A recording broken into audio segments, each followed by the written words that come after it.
Kia ora Star Wars fans, welcome to Middle Aged Kiwi Man collecting Star Wars figures. In this video I'm going to be doing a really quick review of VC253.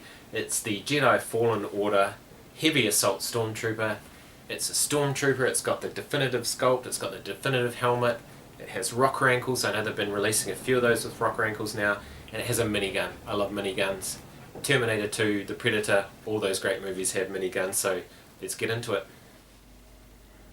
Okay, so straight away you can see that I've put one in a star case already. That's the kind of collector I am. And just before we get into it, actually, we'll just discuss price. So these were $40, 40 New Zealand dollars each, which equates to about 26 or 27 US dollars. So fairly hefty, about the price that you used to pay for a Black Series figure. Get that inflation's going up all around the world, shipping, you know, cost of labour, all of that. It's very unusual times, but anyway, let's have a look. Really like the card back. Jedi Fallen Order. I showed this to my 12-year-old and he goes, oh yeah, those are really useless in the game. But, you know, a Stormtrooper with a minigun, how could you go wrong for that? The thick card stock is here to stay, which is great. And it is VC253 with the other one of this wave being the Stormtrooper Commander. Oh, and as you can see, two bubble trays. So, like I said, the shield effect. So this is the shield and the blast effect come in the back, and then the figure itself and the minigun. He looks pretty cool with that black pauldron. Let's get him out of there. Straight off the bat, I wanted to compare this guy with the VC140 Stormtrooper, which up till now has been the definitive Stormtrooper.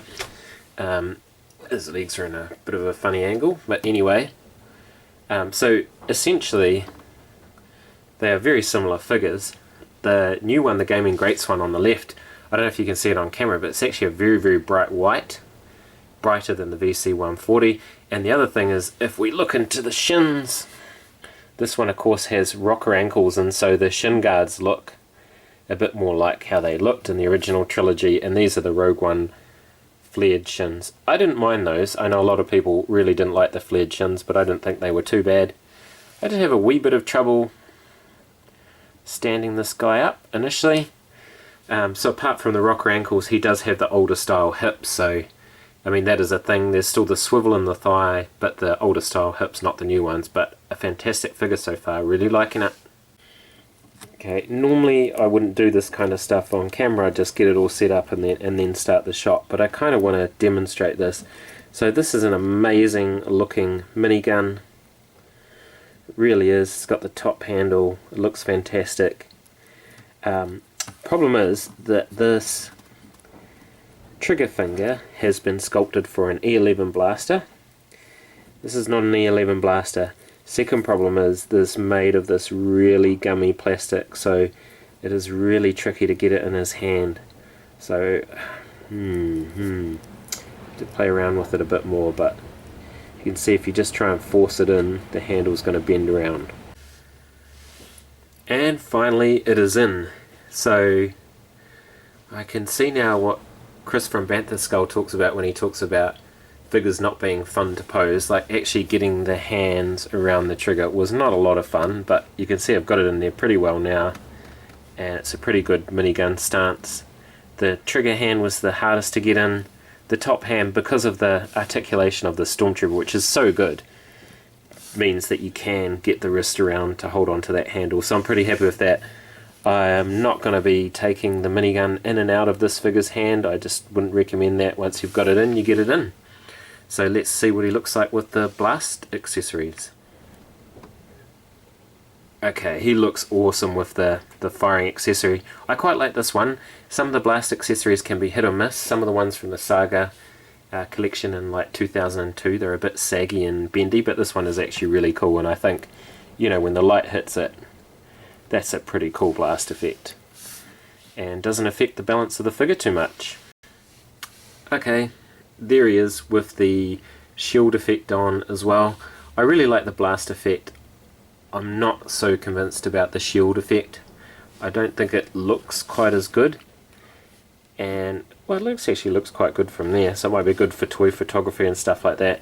I actually gave up on trying to stand him with the shield, because the shield adds a lot of weight. Couldn't get him to stand up, so I've chucked him on a stand. I think the other thing is I really love this figure. I really want to love it. It's a Stormtrooper, it's got rocker ankles, it's definitive, it just looks awesome. I love miniguns.